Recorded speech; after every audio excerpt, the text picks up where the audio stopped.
the community is full of people who are doing their soul work.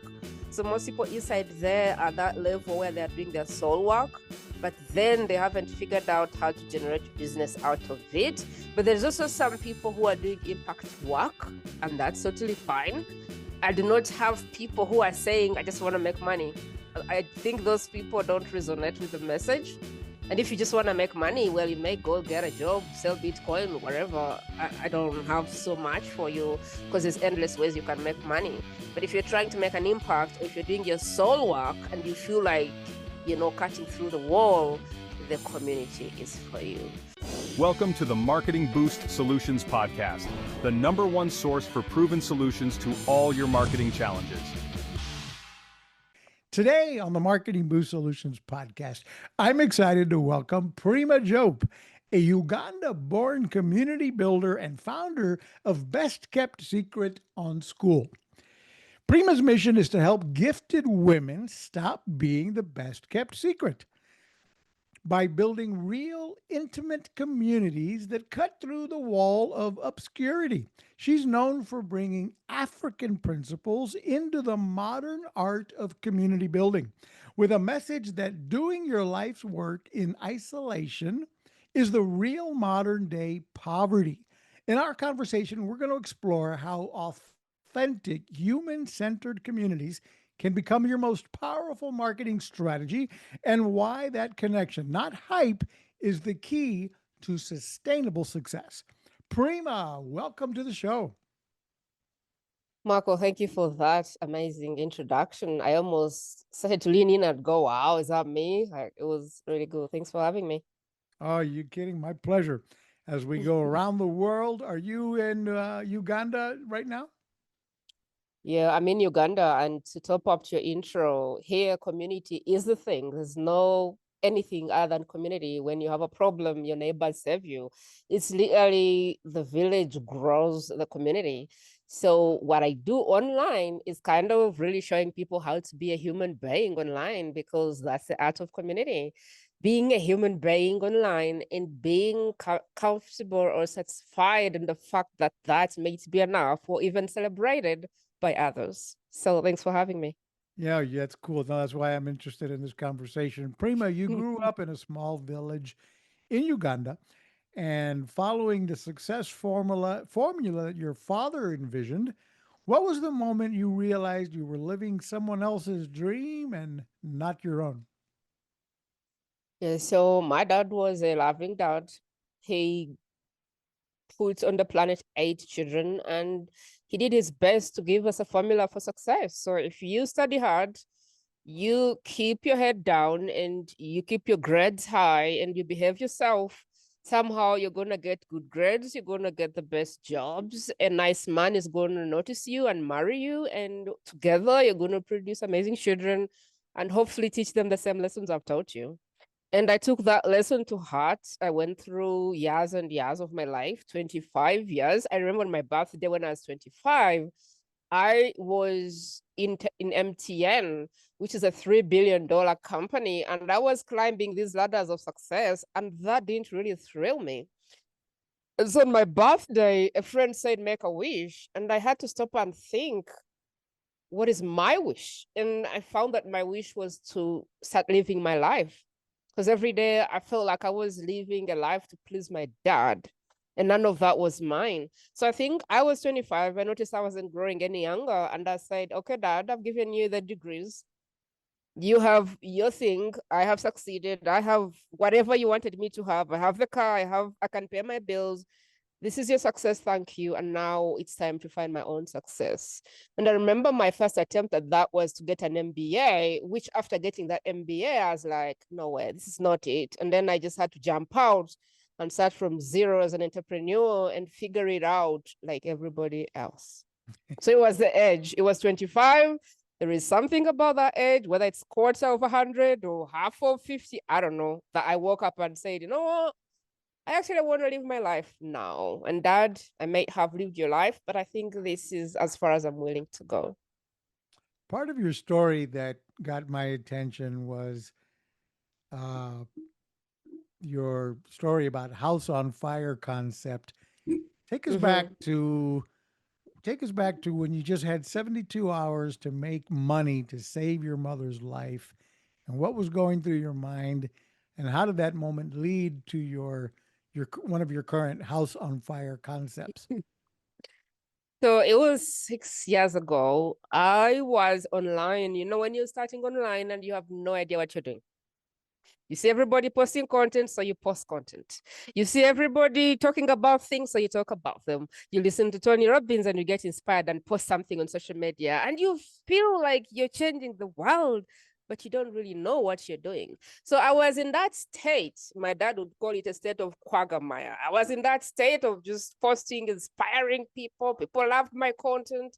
I had no idea where I was going. And my mom got COVID. That was in 2020. Was it 2020? My mom got COVID. Now, my mom is diabetic. She has high blood pressure. She has bipolar. She has like 5 other complications. And right now she has Parkinson's. And she got COVID.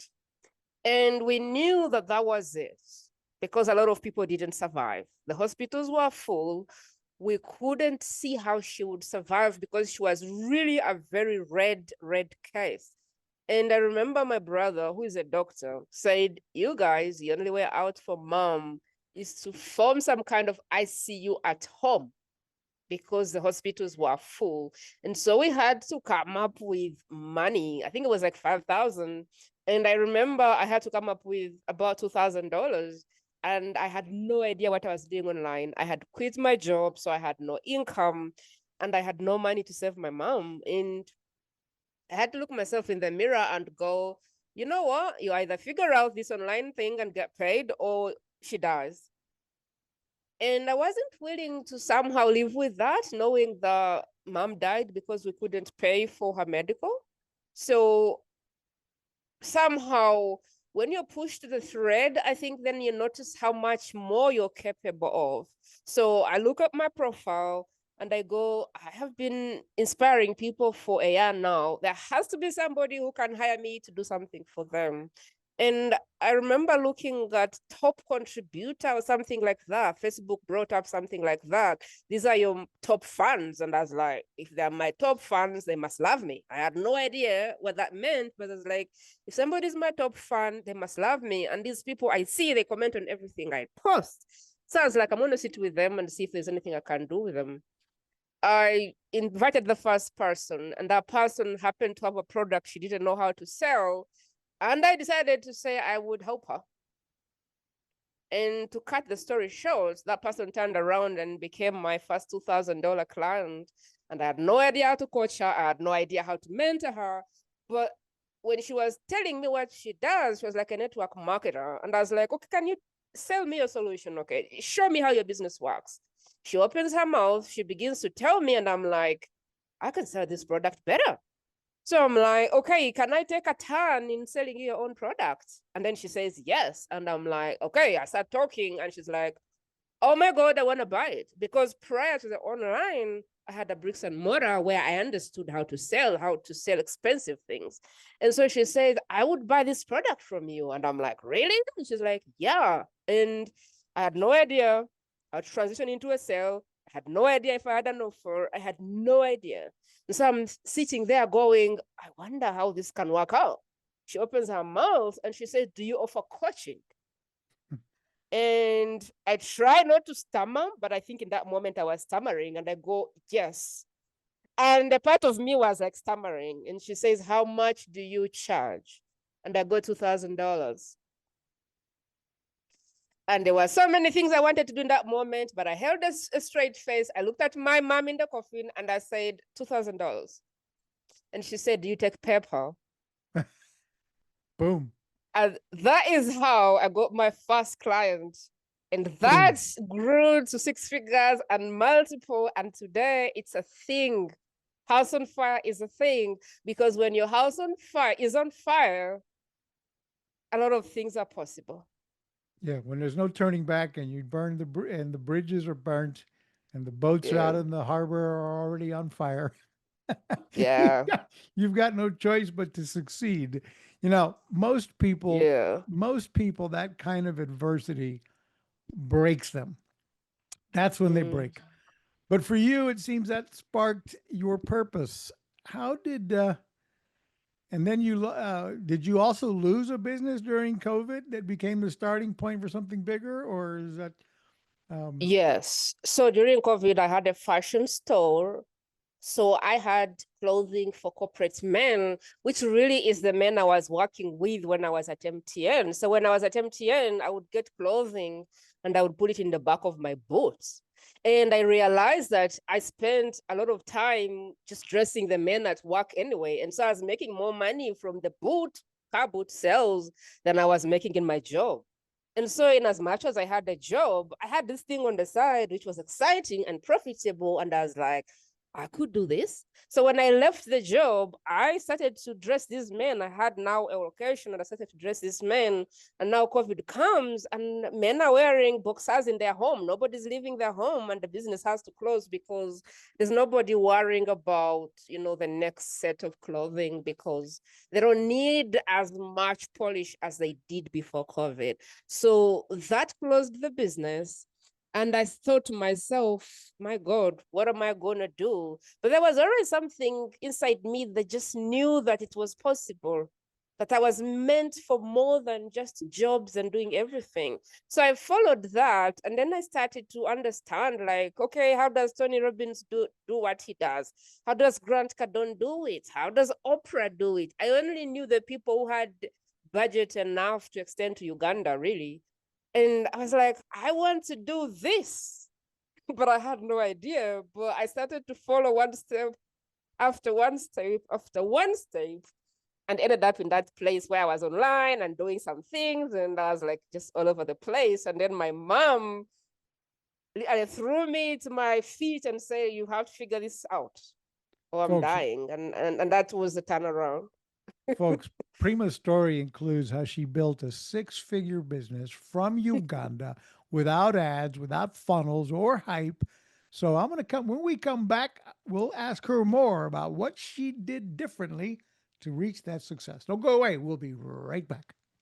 It's time to wow, surprise, and impress your clients with the most powerful customer draw card available anywhere. The Marketing Boost Solutions Show is brought to you by Marketing Boost, where you can get valuable travel and restaurant incentives to drive your leads from prospects to paying customers. Now you can offer complimentary hotel stays in over 130 destinations worldwide. Go to marketingboostsolutions.com and try it for free right now.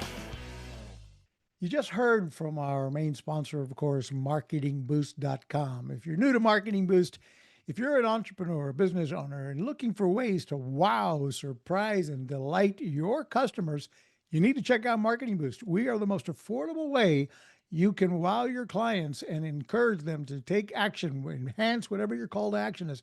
You can provide our incentives to get people to show up for your webinars, seminars, show up for your Zoom calls. You can reward them with the perks and incentives from marketingboost.com. So go check that out, not now, but after the show. And we'll get right back. So back to you, Prima. Tell us about that. I mean, you're successfully built. And for those of us in the U.S., or Canada, where the majority of our listeners are from, we have probably have little idea of what is the economic structure of Uganda, how is business done in Uganda. And here you are, you built a six-figure business, again, without ads, without funnels or hype. Tell us about that and how that inspires other entrepreneurs today that follow you. I think there is something about building from here that most people don't imagine, because for me to be able to be on this podcast and have a stable connection, I've had to pay 5 service providers and nobody could give me the internet that is feasible enough. And so you have to pay anywhere from $100 plus per month to actually have some kind of internet that is stable. We could be on this show and practically power could just black out. And when I started, I remember in my first year, even Stripe wouldn't give me an account because, how? Ugandans don't have Stripe accounts. And it's very funny because I remember in the first week when I just started charging people. Everyone that tried to pay me, their bank screamed, closed their account and said, we're freezing your account because somebody from Uganda is trying to scam you. And I was like, geez, how is this international business supposed to work if everyone thinks I'm some kind of scam? And so there's a lot of, there's a muscle or a skin that you develop when you realize everybody expects you to just fail or to just be mediocre or to just not make it. Like there's that expectation. Third world countries can't afford things. And I'm like, wow, where did that come from? And so it's very challenging, but it is also to know that, okay, if I'm putting my head out there in the global market and this is appearing within me, it's for me. So I always think or say that whatever is yours, whatever is it that you desire, that you want to create, that you feel called to create, is for you. If it's in you, it's for you. And so if you have that desire, that calling, that drive to do it, that means there is already a plan ahead of you to succeed. Because if it wasn't for me, I'd be like everybody else in my family. I would have a job, I would have business here, or maybe I would just be doing things like everybody else is here doing. And because I don't know anybody else who's doing this, and yet my head is in this and I'm doing it, then I'm thinking, okay, there is a higher power above me that decided I was made for this. So I'm just going to trust that and keep going. But I cannot begin to explain to you how much of a hassle it is to actually do anything around here sustainably. And most people would give in, but somehow there is always grace to help you go through. And I think now I've gone through so many things that I can go through a lot of other hard things because of how much I've had to overcome to get to this point. But it was really hard to get through to my first 10,000 because everything was against me. I can imagine. Yeah. I remember, Marco, I remember there was this coach online that had a $15,000 offer. And when they posted about the offer, I wanted the offer. And so I messaged them and said, hey, can you tell me more about your $15,000 offer? And he looked at my profile and said, am I right, you're in Uganda? And I'm like, yeah. And he's like, oh, sorry, people in your country can't afford my services. That was crazy. In my head, I was like, who told you that? You know, but I just went away and paid for a $20,000 offer. And I was like, wow, that is not so right. But, you know, it happens. I didn't argue with him, but like that was the expectation. You come from Uganda, therefore you can't afford a $15,000 offer. So there were many instances like that. And I just had to tell myself, oh, okay, maybe it's the standard, maybe it's the expectation, maybe it's what Africa has portrayed for people. But that slowly goes away when you kind of have overwhelming proof that what you do works. So yeah. Congratulations on that, because it's so true. We do have, in this part of the world, our own visualization of what's going on in different parts of Africa and what have you. So tell us about building communities the African way. And as you say, the real modern day poverty is the lack of community. Why do you believe that? And what does it cost? What is it costing us as business owners to not be building communities properly? What I see is that my anticipation anyway of where the world is going is AI has become AI, and it's either you understand how to use AI and stay human or get lost or get left behind. There is a lot of, I want to call it programming or conditioning, where social media has taught us to show up with the real of our life. This is what it takes to be a successful entrepreneur. You have to look successful and act successful and talk smart and. So there are all these expectations of how people have to show up to get credibility, and you have to have the speaker kit and this thing and this thing and this thing. And so people have kind of modeled that and gone, well, I have to pretend to be more successful than I am so I can get business. And now with automation and AI and everything being a click away, people are like, Jesus, who is a human being anymore and who is AI and what is happening. And so what I do find now really is the most recruitive thing you can do is own your audience. And how do you own your audience? I personally stopped opting into anything years and years ago. And so people are getting tired because everybody can throw up a Canva thing and collect emails, and everybody can have an automation, and there's so many things that people are like, no, I refuse to get sucked into all of this. And so now people are thriving or craving or looking for anything that is human. And so where I am sat, I can see that the ability to gather your human beings is going to be one of the best things you can do right now, because people are moving away from whatever the clickbait and marketing is, more into people who are more human beings. And so I do believe that building community right now is one of the best moves people can make. And the problem is most people want to build community or be a part of community, but they don't know how to do that, because everybody is going in there and saying, look at me, see me, I'm more successful, come and I sell you my stuff. Which is interesting because that's not how I see community. Maybe because I've lived in community and everything around me is community. And community is about real human beings, helping real human beings without any agendas in the pocket.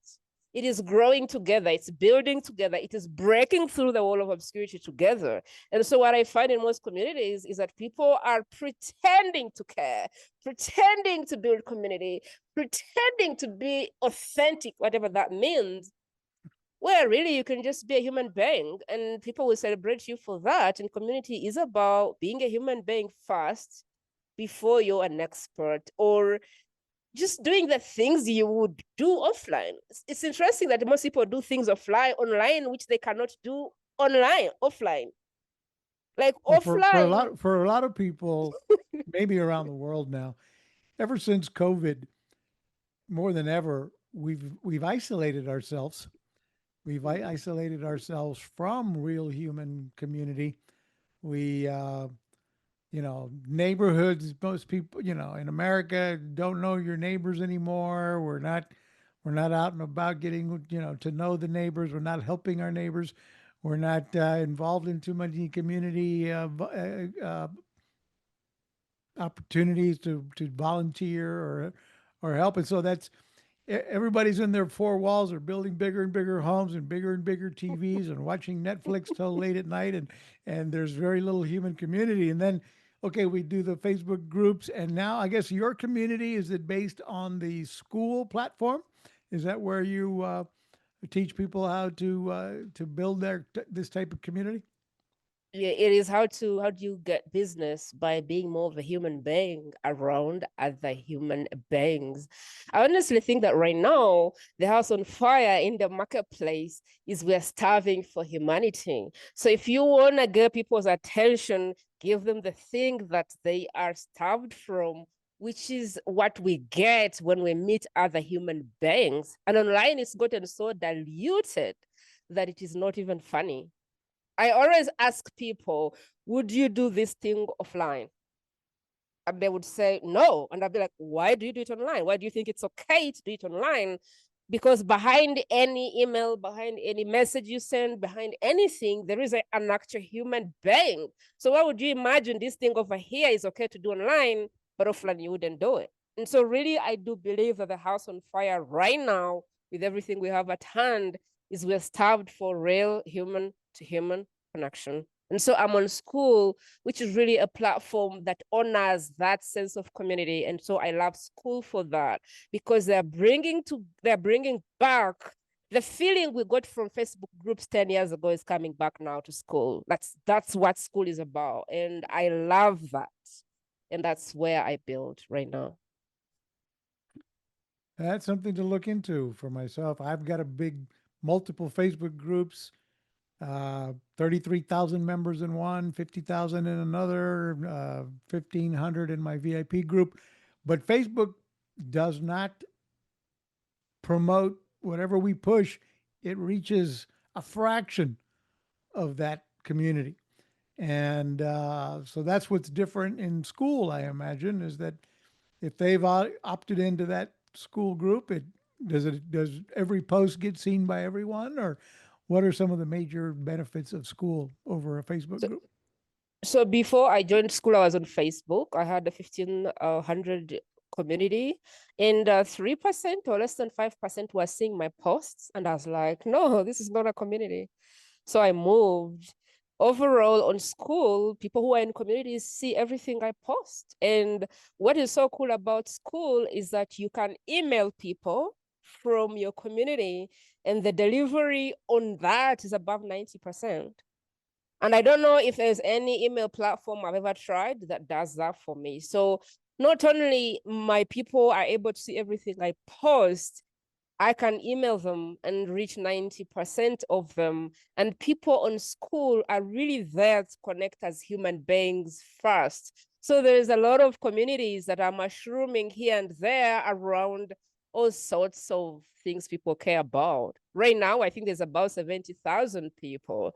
But in the last month, I think we had 20,000 people go on to build communities. So when you want to build community, you seriously want to look into school, because I believe that it's been thousands and thousands times for me better for what I want, which is people talking to people, people making connections, people making friends, people getting business, and everything that is community. Because my people are best kept secret.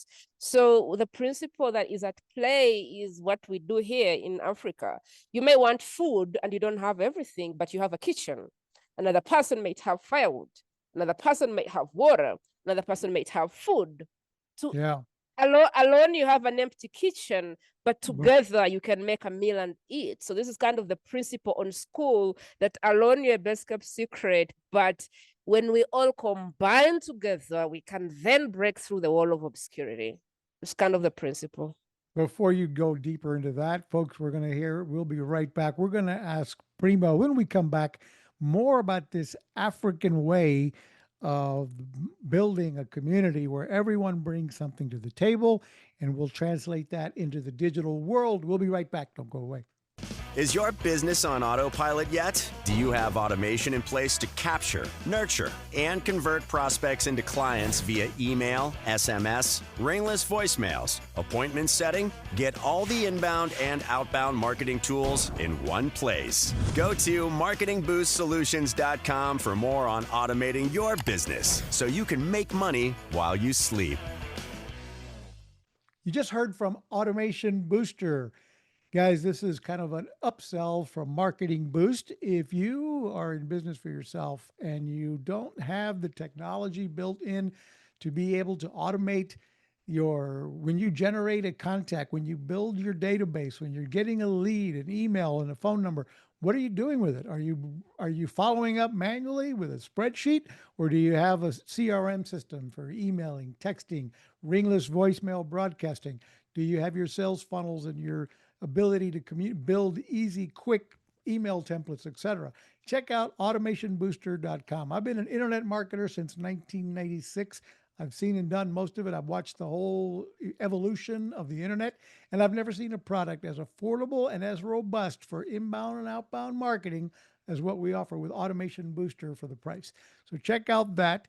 And by the way, we provide over about 100 different sample templates with Marketing Boost incentives built in to show you exactly how you can add Marketing Boost incentives to your calls to action. We give you the templates with all of the disclosures, the disclaimers, to make it easy for you to copy paste and launch your campaigns.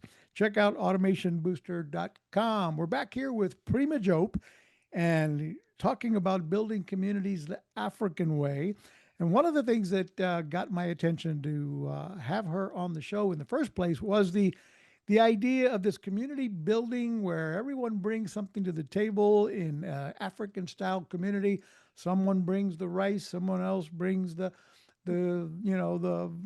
lamb or what have you. And so tell us about that, Prima, how your upbringing and the African village model of community building, where everybody participates and helps each other, becomes what you've translated into the digital world. And how does that work?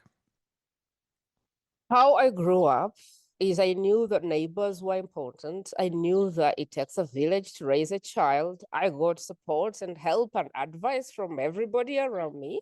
So I grew up knowing that community is very important and that there's no one man's island, that nobody's sufficient. And so when I went online, I began to see this tendency where everybody wants to do it alone. Okay. But most people are struggling with that.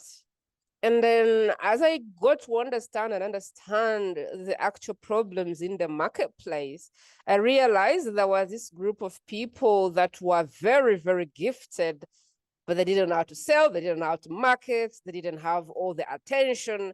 And everybody was just struggling to trying to do it alone. And so I came up with this principle of, all right, you're best kept secret, which means you're buried by the wall of obscurity. The way I see it is when you're best kept secret, there's this invisible wall of obscurity. And it's like when you're speaking to the market, it's like something is taking place, like your messages are bouncing off a wall. You could give people gold and they wouldn't take it because you're behind the wall of obscurity. But there's also these other people that we see, the Tony Robbins, the Oprahs, whoever it is that seems to be on the other side and everything seems to just be running towards them. Whereas for you, everything is a push, a push, a push. You have to push for everything. And so I came up with this principle where the best kept secrets come together. This person is good at marketing. This person is good at selling. This person is good with healing stuff. This person is good at something else. Come together and move business around so you can get business without being social media famous. So this is what I was talking about when saying alone you're best kept secret, but together we can help you break through at least the first wall, which is how do I get clients? So that's the principle. You don't have to do it alone. So true. I often, very often preach as well, whether you're doing it with a community, and I like that idea where you're helping each other along, pulling each other along is one very strategic, good idea. And the other is, you know, paying people as well. If you're if you know, if you've got some funds, you need to build a team. You can't do it alone. You need to hire people smarter than you in different areas around you. So whether you can hire them or partner with them, you need to create a team that around you where you're each supporting each other with your different skill sets. And that might mean you're paying for those, those team members, but obviously it's sometimes more efficient if you're paying them because they work for you. You can, but the idea is don't do it alone. Hire experts that are smarter than you to focus on areas that you are not an expert at, and it'll help you grow substantially. What do you think is one of the biggest mistakes, Prima, that you see coaches or creative people, change makers making when they try to build communities online? I think the biggest thing I see is people look at people as leads. So I'm building a community so I can get leads so I can sell to them. And I don't know about you, I don't like being seen as a lead. So if I am being looked at as a lead in any kind of shape, form, or wherever, I am not, that's not okay. I don't want to be seen as a lead. I want to be seen as a human being first. And if maybe you understand my problems and can solve them, that's okay. But I want to be seen as a human being before I was your lead, because I don't like the status of being anyone's lead. So I think the problem I see most people do is they think, I'm going to build a community and sell to everyone. Oh, well, you might, but you may also not. And also the other thing I see is people don't know how to lead a community. So they build a community and they don't have leadership, and people die without leadership. You join a community and you don't know where are we going, how are we getting there, how do I win around here? How do things work around here? So I think that a lot of it is leadership, but also a lot of it is the mindset that people are leads. No, they're not leads. They're human beings who can then turn into whatever the thing is, but it is they're human before they were ever anything. And if people have this lens of this person is a lead, this person is a lead, this person is a lead. It just becomes harder and harder because everybody's doing that right now. And the other thing I see, which is, I think, stopping most people from growing, at least I work with smaller creators. So it's like a solopreneur who doesn't have a big team, and they're trying to study from all these gurus who've made, tens of thousands of millions. And it's like they try to do the scalable stuff, but when you sell chaos, what do you end up with? You end up with zero. So you worry about scale, you worry about all these fancy things, but really, when we don't have something which is working, what are we scaling? What are we automating? It's like Marco here is an expert in email marketing and all the things. But really, when we go back and he can kind of chime in and share thoughts, is when we go back, when people are opening emails, it's like they say, there's an email from Marco, I'm going to open it. It's not rather, that's a nice hook. It's more, oh, Marco has sent an email, I will open it. So it is the people who have built themselves or the brand or whatever that get those open rates. And if you try to get ChatGPT or AI and automate everything and think you're going to be clever, you will be surprised because people will send you to spam. So even traditional marketing or whatever the thing is works better when there's a trusted human being in the front line of wherever the system is. And Marco can explain that. I'm not the systems and automations guru, but it's how I think about it. When people trust you as a human being, then you're giving a chance to a lot of things to work, automation, emailing, content, all the things, but you're the business. So the moment you're not there or your heart is not there, it just, everything else falls flat. And most people say, my thing is not converting, my content is not converting, my open rate is, bad, my conversion. But when you go back, it's really the things that happened before that moment. And so you try and automate and optimize and do more sales calls, but it is the things that happened before the person came on the call that is the problem. It is not what you're saying on the call or the offer. It is, but what happened before this place? And if that, what happened is not congruent with what people are expecting, then you start to, optimize things in a direction that ends nowhere, really. That's really powerful, deep thought and points there, because it's so easy to get caught up in, just let me optimize all my emails with ChatGPT, but you lost your personality in there. You lost your message, and you're hoping ChatGPT is going to solve it, which is just copying everybody else on the internet. And so I can be guilty of that too. It's really the big brands which will still benefit from ChatGPT. It is the real human beings who will still benefit from ChatGPT. It is really the very efficient mentors and coaches that will still find the leverage with ChatGPT, because ChatGPT is as good as you are as a human and expert. It's just an extension of you. So if you're missing those things, it's like putting lipstick on a pig. It doesn't work. Yep.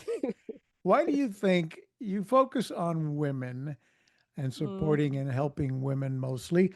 Why do you think brilliant women remain the best kept secret?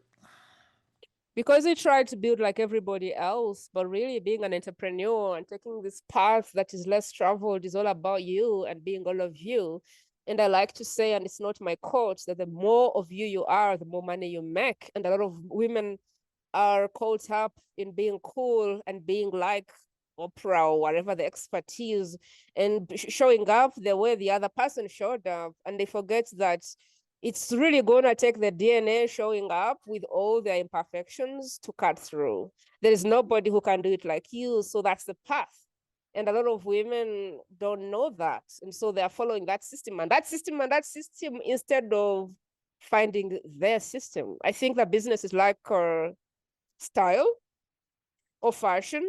You can go to this house and wear everything they give you, or you can go to Gucci, to Louis Vuitton, to whatever the brand is, or you can kind of go, oh, I'll pick that t-shirt from Primark, and yeah, I will wear a Gucci as well, and yeah, I will go to MAC and pick a lipstick because this is my style. I put together my wardrobe. When I go to my wardrobe, I pick what I want and I put it together. As opposed to the stylist said this, therefore I must use it. Maybe it doesn't work for you. And maybe the best thing is to kind of look in the market and pick what you need and use that instead of trying to follow everyone's system and everyone's way of doing things, because then you lost yourself in the process, and people buy from really you and your DNA. That's the only thing that is different on the internet. And a lot of people have lost that in the process of whatever the thing is that they have been taught they have to be to get clients and build a business. Folks, one thing I'm excited to tell you about, I'm going to do a little break here and talk to you about a product I'm launching here soon. It's in beta version, and I'm excited to tell you about trustbyreviews.com. We started Marketing Boost in 2017 based on an idea from our previous company. We needed video testimonials, we needed reviews, and we couldn't get them. And we tried all kinds of ways to ask people to brag about our program and our products. We were selling travel and we needed video reviews. We came up with an idea to offer incentives to reward clients if they went the extra mile and gave us a video testimonial. Well, today we built a product called trustbyreviews.com where we're going to help you solicit more reviews than you know what to do with. You'll be solicit from your clients for their honest feedback. And then if they give you negative feedback for some reason, we give you 72-hour mediation window to be able to work with that client and try to resolve and fix the problem before that review goes live. And then if they are a positive review, 3, 4, 5-star review, we're going to encourage those clients, or give you the option to encourage and reward those clients if they go the extra mile to turn it into a video review or post that review on multiple third-party sites like Google, Yelp, Trustpilot, SiteJabber, etc. So the platform can give you dozens of different Better Business Bureau and others ability to push that same one review into 4 or 5 reviews on multiple third-party sites and reward your client for doing that. Trust by Reviews is a game changer to help you generate more reviews and push those reviews to multiple third-party sites. And then Google has no choice but to take all those reviews coming on multiple third-party sites and lift your brand up when people do a search for you. So Trust by Reviews coming soon. Stay tuned for that. It will be a game changer for your business. Prima, we're back with you, and you talk about 3 levels of freedom. And I'd like you to see if you could share some of that with us. Money freedom, impact freedom, soul freedom. Can you speak to those a little bit for our audience? Yes, Marco. Before I go that, I want to talk about trust by reviews, because I think we are in a market that is starved for proof. So I don't know how the product works, but that's a product that people need like yesterday. When people are looking you up, you're not competing with anything else. You're competing with how much proof out there besides yourself says your stuff is good. And you can talk all you want.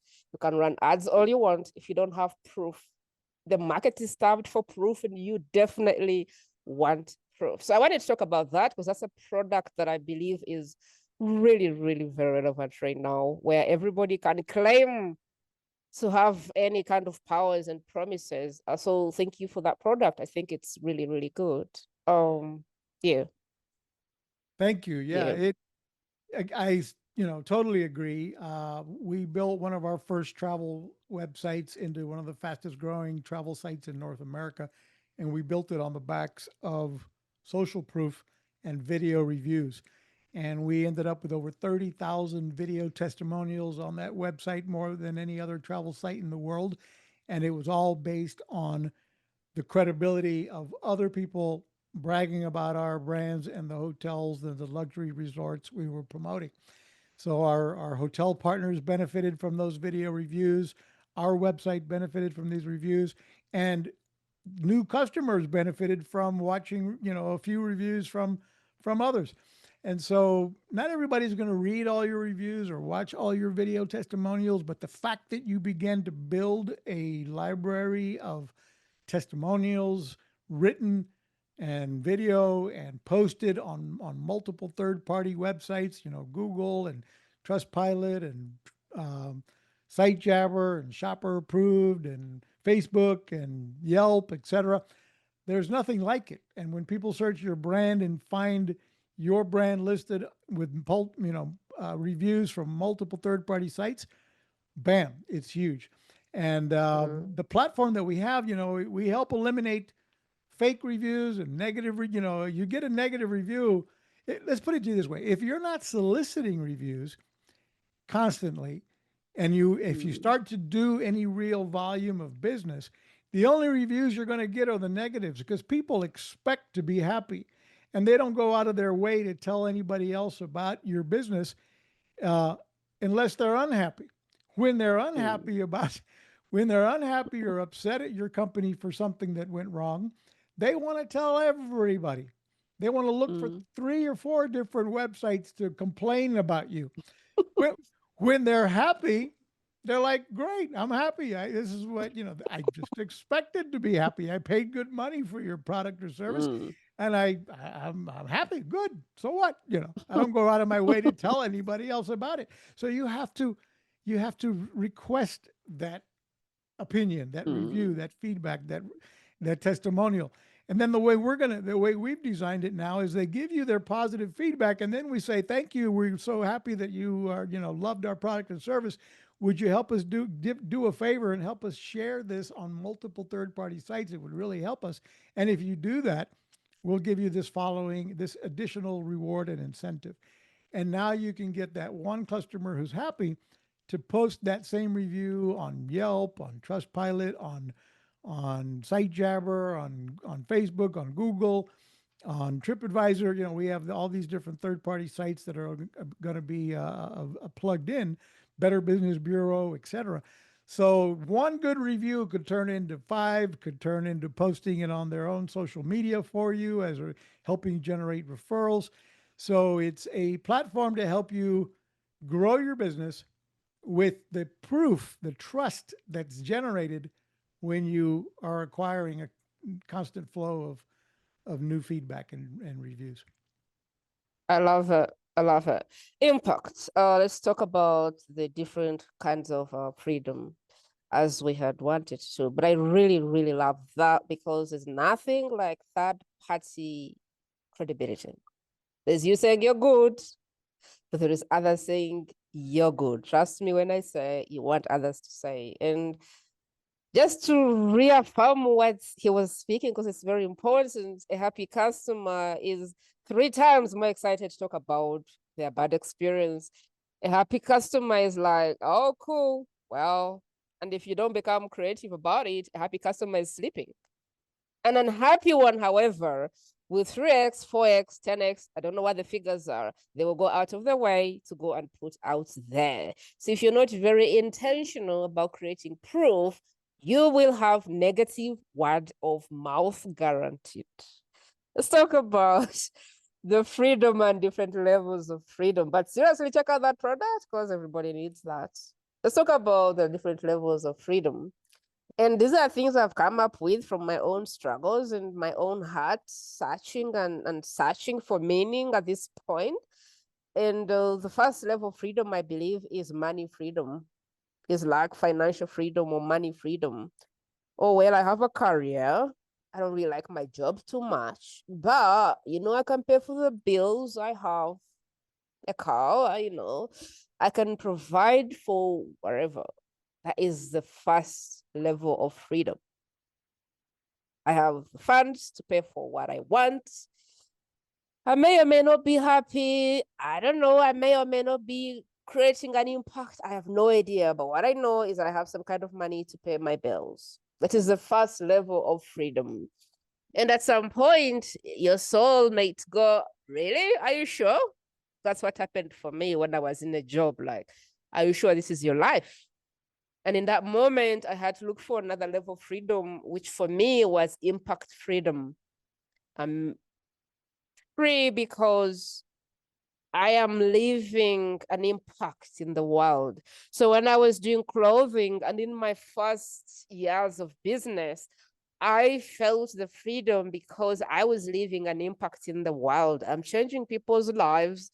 I'm creating an impact and I'm getting paid for that. So that was impact freedom. It felt really good. And I was making money, buying myself time freedom and location freedom. But there is another level of freedom if you're driven by freedom, and that is soul freedom. And so soul freedom is when you are getting paid to do the work that you're on this planet to do. That's a deeper level of freedom that most people never access. It is you're getting paid, you are making a difference, you're making the money, but you're doing the work that you actually were created to do because you're not a mistake in this world.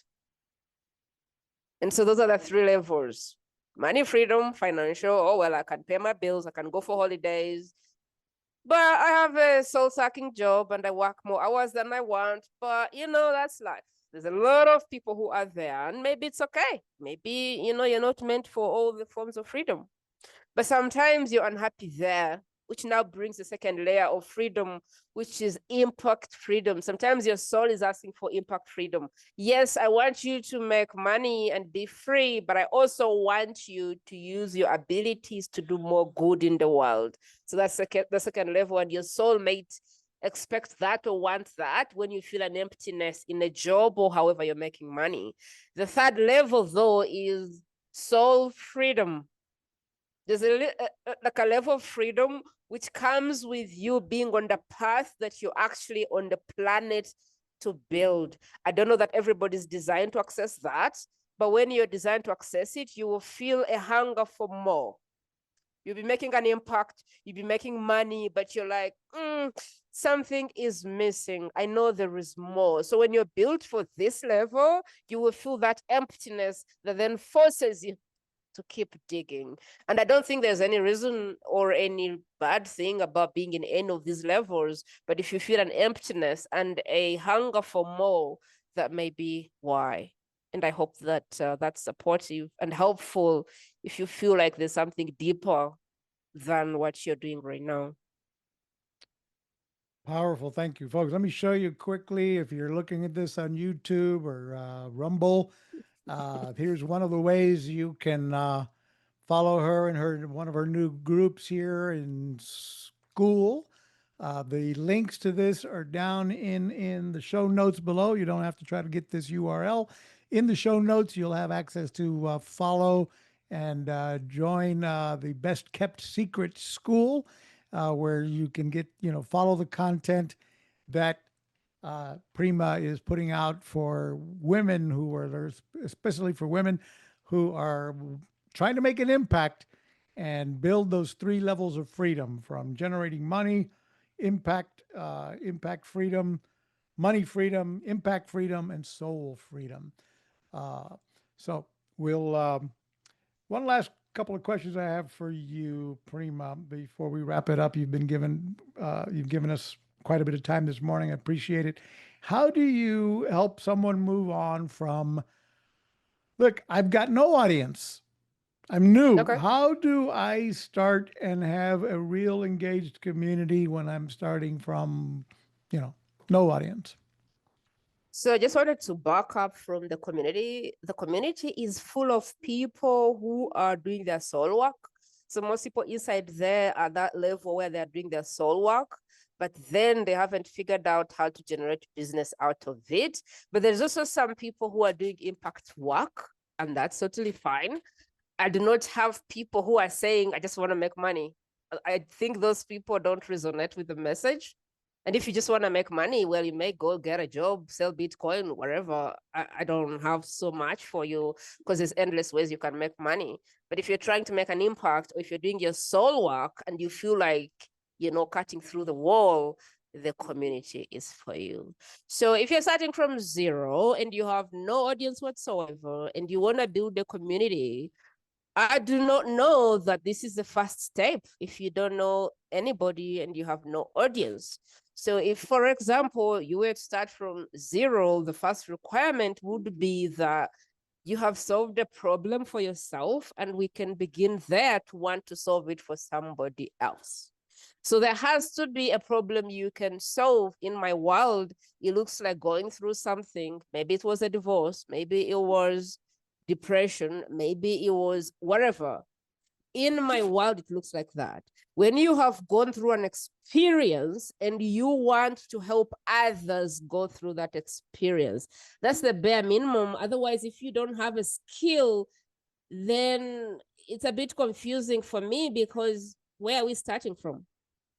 Right. When you have that, then the first very level of this is one-to-one. So a lot of people go, I'm going to go on social media and post content. Oh, okay. You can do that, but before that level, you can hop into school communities or whatever the communities where you belong, which are serving the same person that you're serving. And what you want to do is be a human being. So whoever you're serving or whatever problem you're trying to solve, right now, there's people who have already gathered that person. They're already having conversations. They're already saying, I am depressed, I am anxious, I'm looking for advice. So you want to get into those conversations and start from the comment. Somebody's anxious. What should they do today to see a kind of relief?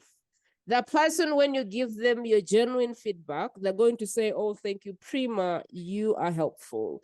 You take that, you take it to the DM, you go, hey, Marco, it was great connecting with you inside Prima's community. I was wondering if you'd be willing to jump on a call so I can even support you further. There is no offer. I'm not going to sell you anything. I just want to help. And you want to do that as many times as you can, because the more people you help, the more you understand your audience. Once you give people breakthroughs, eventually those are going to turn into opportunities. My math says when you help 10 people get a breakthrough, 3 people will be very curious how they can pay you. So as long as you're getting in these communities and getting into the threads that talk about your problem and being a human being and starting in that comment section, then you're likely to get on calls with people and give them breakthroughs, which then somehow work backwards towards opportunities, I guarantee you. The problem with most people is they go on the internet and they start posting content. Okay, you can do that, but do you know how many people you're competing with? Do you know how many ChatGPT things you're competing with? That is noise. Nobody cares. Like a lot of times, nobody cares about you until you become something, somebody. So while nobody's caring about you, what you want to do is shrink your competition. And when somebody asks a question about their depression, their situation, and you give them a thoughtful response of something they can do today to move 1 inch further, then now you're competing with the only people in that comment thread, the only people. And chances are, most of the times, that person is going to say, Prima, this is helpful, thank you. So now you have their attention, and you can take that and now send them a DM because you're the nice person who helped them. And that DM can turn into a call where you can even help them break through something. And once you've helped somebody, then you're no longer competing with the whole world. You're only competing with, like, there's credibility that builds when you help me solve my problem. That Tony Robbins is no longer relevant. So you want to take yourself out of the competition, out of the way people want to do things, throw things in the void. Go away from that, get more personal, and just help people solve problems. To date, I don't post on social media all the time.